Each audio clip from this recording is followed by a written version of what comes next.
everyone, and welcome to the microbiome. I'm Dr. Angelica Ahrens, one of your instructors this semester, and I'd like to take a moment to thank you for deciding to include us in your personal development and education at the University of Florida. This term, we have a lot of material to cover. There are three guiding principles upon which this class is based: knowing what's expected, asking questions, and very importantly, staying curious. So to facilitate the latter, what we would like to emphasize this term is that you get experience interpreting the literature, thinking about the findings, thinking about the biases and some of the assumptions that lead us to the studies that are in the literature today, have led to the gaps in our understanding of the microbiome, and some of the patterns where findings across disciplines, findings across species might begin to make sense. It has been said that one of the most important things in life, something that at times requires a lot of courage, is to ask for help or to ask questions. But this is really essential for your development and for what it means to be someone interested in science. So to this end, we have an ongoing discussion board in the class, totally optional. I am not sure how many of you will actually participate in it, but it is available there so you can offer solutions to one another, ask questions. Obviously, I'm available by email and always happy to hop on Zoom to have a conversation if there's something that you're interested in discussing further or something that you don't understand.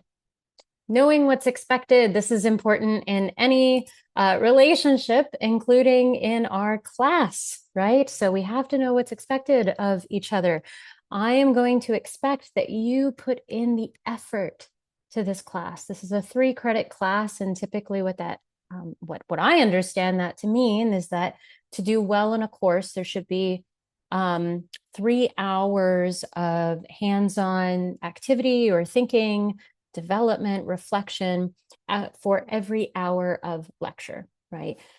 This may not be the expectation that a lot of you have, maybe not how you've worked before, but this is what I found to be a nice golden standard for ensuring that I give myself the adequate time to really get the most out of an experience, out of a course like this. I encourage you to read the syllabus. There's a lot of rich information here, so you can access that on the home page. Click on the orientation module.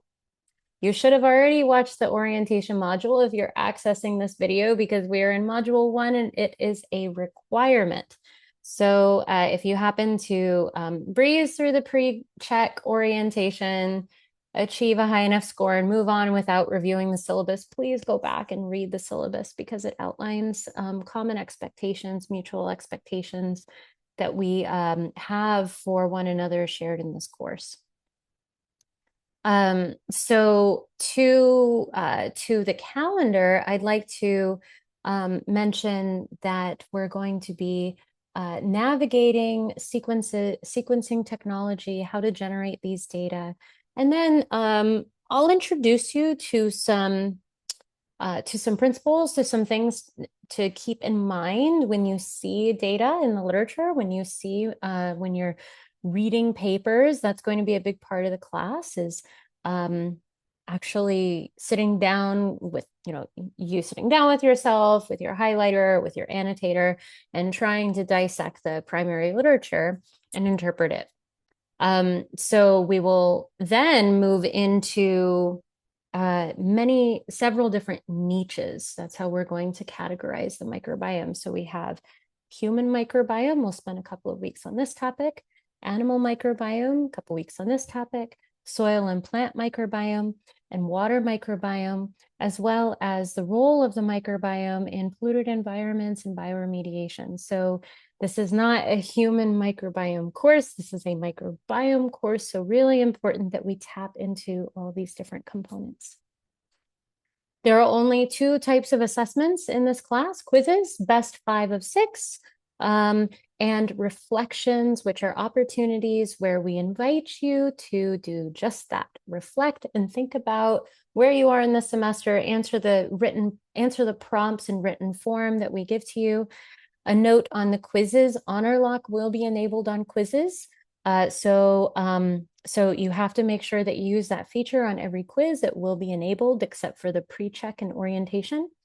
Quizzes will be open note, open book on Canvas. You will be permitted to use Canvas and use your notes, but you will not be permitted to use the internet more broadly, search engines, ChatGPT, those kinds of things. And this is to ensure that we're really testing your knowledge and your understanding and your organization of the material.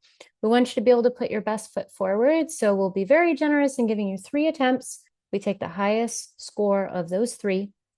But again, there will be specific criteria within the Honor Lock that allow you to only access Canvas and all of your written notes or materials, okay? Please, we expect and we build the courses around the expectation that everyone here is in this because you want to be here, you want to learn, and you want to create a collegial environment and community. So let's be positive and take care of one another and make sure that that we're not sharing any information that we're not supposed to share, like about the quiz content, okay? For reflections, we do expect these reflections to be written in your true, authentic voice and to be your own space, right? So please make sure that you give that an honest effort. Yeah, so those are some important course policies. For written reflections, we will allow late submissions at a deduction. For quizzes, it's only for extenuating circumstances that are approved by the UF policy and the dean's office. We will not extend quizzes for any technical errors or anything like this because, or a very minor issue, because because we already have the multiple attempts and the long length of time in which you can take that quiz. Also, if there are documented illness, please make sure I'm aware of it so that we can address that and any potential impact on deadlines. Okay, well, with that, I just wanted to orient you to the 3 guiding principles of our course, some really important housekeeping tools, and I look forward again to working with you this term, and I wish you the best. Take care.